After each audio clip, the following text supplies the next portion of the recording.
बेफोरबायदिनो फोरोंथाइ बादा होनानै जोंनि दिनैनि बे लाइमोनफोरखौ खामनाय जेब्ला दामनाय सुनाय बायदियाव दिनै राफोद खालामनो हादों आरो जाय लाइमोनफोरनि गेजेरजों दिनै जोङो जोंनि बर'नि गुबै हारिमुखौ हमथानानै लाखिनो हादों होननानै आं बुंगोन। दा बिनि थाखाय दुलाराय बर' फरायसा आफादखौ जों बयबो बाख्नायनांगोन आरो साबायखर बावनांगोन। आसा खालामदों जे दुलाराय बर' फरायसा आफादा उननि समफ्रावबो बे मोनफ्रोमबो जोंनि बेफोरबायदि फोरबोफ्राव जाहाथे जोंनि बर'नि हारिमुखौ हमथानानै लाखिनांगौनि सार्थ'आव जोंनि लाइमोनफोरखौ थुलुंगा होनांगौनि सार्थ'आव बेबायदि फोरबोनि गेजेरजों जाहाथे बोसोरफ्रामबो बे जोंनि बर'नि गुबै दामजु बेफोरखौ लानानै मोसानाय बा रंजानाय बे हाबाफारिखौ लांबाय थायो। आं बेखौनो बिथांमोनखौ खावलायो। दिनैनि दिनाव रंजानायजों लोगोसे गेलेमु आरो सोलोंथाइनि सायाव नोंथाङा मा बुंनो सोलोंथाइनि बेलायावहाय दुलाराय बर' फरायसा आफाद बिथांमोनखौ आं बिथांमोना 2006 मायथाइनिफ्रायनो मिसन कुवालिटि इडुकेसन जोंनि लाइमोनफोरनो बा जोंनि गथ'फोरनो गुन गोनां सोलोंथाइ होनांगौ बे बिथांखिजों दुलाराय बर' फरायसा आफादा गोबां हाबाफारि लाबाय थादों आरो बिथांमोननि नाजानायनि गेजेरजों दिनै जोंनि बर'फोरनि जा सोलोंथाइ बे सोलोंथाइया दिनै नैबे महराव मोनफैदों।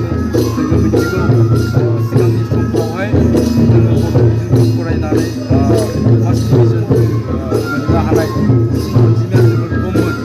दुलाराय बर' फरायसा आफादा मिसन कुवालिटि इडुकेसन बे थांखिखौ लानानै बायदिसिना हाबाफारि लाबाय थानायनि उनावहाय जोङो दिनै नुनो मोनदों जे जोंनि बर' बिजोंजों फरायनाय फरायसाफ्रा दा फार्स्ट डिभिजन गोबाङानो मोननो हानाय जाबाय। हाजार हाजार फार्स्ट डिभिजन मोननो हानाय जाबाय। दा बिनि थाखायबो आं बिथांमोननो साबायखर होगोन आरो साफ्रोमबो लाइमोनफोरखौ आं खावलायगोन जे जोङो जिहेतु बर'फ्रा मोनसे गेरेमसा हारि महरै जोङो गायसननायनि सिमां नुदों हिसाबै बर'फ्रा गेरेमसा हारि जानो गोनांब्ला जोंनि लाइमोनफोरखौ लानानै जों दानो नांगोन। बेखायनो जोंनि बर' लाइमोनफोरखौ आं खावलायगोन जे जोङो सोलोंथाइजों लोगोसेनो जों गावबागाव साफा मोजां मानसि दाफुंनांगौनि थाखाय बिथांमोना बयबो माने नाजानो नांगोन। अदेबानि दिनैनि दिनावहाय जोङो जोंनि लाइमोनफोरखौ समावहाय दिनै गुबै थांखिनिफ्राय दोरोदनाय नुनो मोनदों।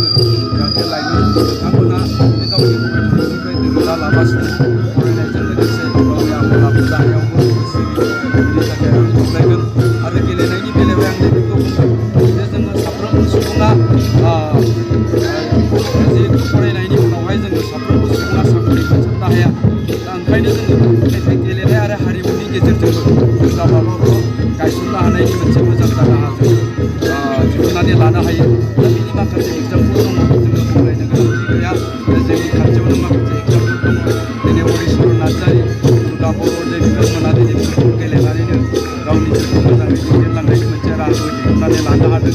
बेबायदिनो जमुना बर'मोननि खोथाखौ निस्सय बयबो खोनादों। बिथांमोनाबो दिनै गेलेनायनि गेजेरजों गावनि जिउखौ मोजाङै दैदेनलांनो हादों।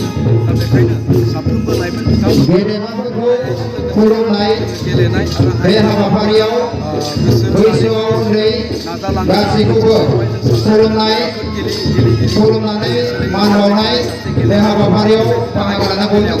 सासे राफोद माने एक्टर मोजां डेन्सार मोजां सिंगार जोङो जानो हानायनि मोनसे राहा दङ आरो बेबायदि जानो हायोब्ला एसे जोङो गेलेनाय आरो हारिमुनि